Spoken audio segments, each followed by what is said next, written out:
Okay, so I read this chapter twice, and the first time I was like, whoa, this was an insane chapter. And the second time I was like, wait a minute, nothing really happened this chapter.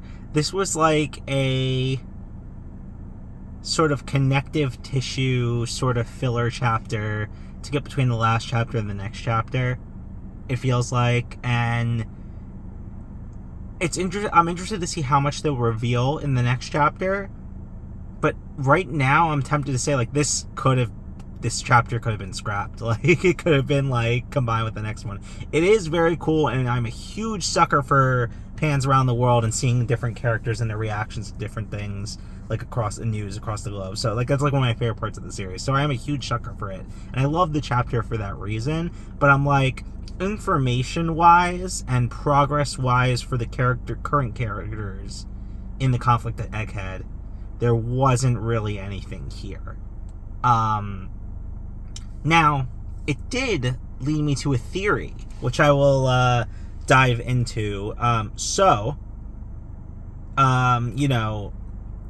Vegapunk's continuing to talk about the flooding, and there was a little confusion the first time I read it. I was like, what is, like, it was talking about this earthquake, but then it seemed like the earthquake already happened, and it was very confusing, and I realized, like, based on the timeline of things, that must have been when the earthquake that they're referring to must have been when Emu destroyed Lelucia Kingdom and the water level rise by 1 meter, and even that's already causing issues. So, like, yeah, that's that. Sorry, I got distracted for a second. But yeah, that sort of like cleared that up for me. In a way, and I was like, okay, like, I get this now upon a second reading. It's not 100% clear, and it could be a translation issue, but I think could have been written a little more clearly to, like, say, hey, this is what he's talking about, but I was able to piece that together and figure it out, second reading. But yeah, so a theory I have is the chapter ends with Vegapunk about to go into the story of Joy Boy, and he says Joy Boy was the first, and this is all in connection to the flooding that he's talking about. And he says that Joy Boy was the first person to originally take to the sea. He was the first pirate. And I'm like, if the world is structured the way it is structured here, he can't possibly be the first person to take to the sea. Because, like, the first people, like, would be the people to take, in existence, would be the people to take to the sea, you know, if the world is structured in the island system. And that got me thinking. What if the world was not like that? What if the world had like maybe one big landmass like Pangea or something like that? Or maybe like was just very land dense? And during the Void Century, Emu used the Mother Flame over and over and over again to sort of... I just came to a realization as I was talking to you guys, so I will get to that in a second. But so what if during the Void Century, Emu used the Mother Flame to sort of, destroy islands and enemies, not islands, but enemies, until the point where everything was shattered and flooded up and became the ocean we know in the series. And that would make sense, making Joy Boy the first person to set to the seas. That would, like, sort of makes sense in a timeline, because there wasn't a need to sit to the sea because everyone was on one landmass. Now, this could be incredibly far-fetched, it could be totally wrong, but it's just something that my brain came up with, something that got me thinking from the chapter, and I think that might make more sense that way. But we'll just have to wait and see to the next chapter, of course. But something I thought about is I've always been confused about, like, what is going on with the destruction of these islands in this nature. Is it the Mother Flame? Is it an ancient weapon?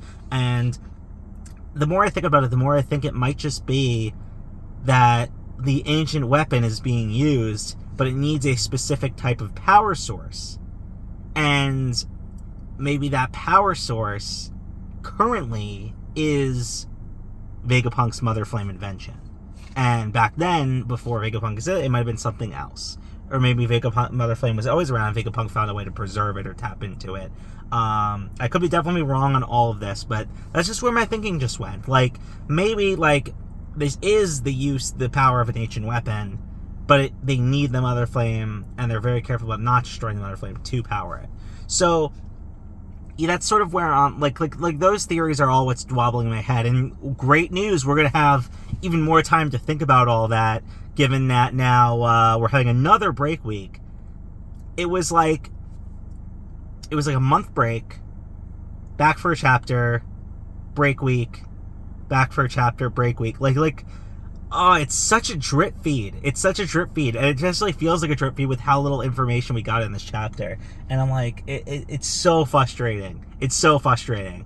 But yeah, Oda deserves his breaks. He worked incredibly hard. Like, just think about the amount of work and effort it takes to just produce just the chapter we just got that I'm reviewing right now.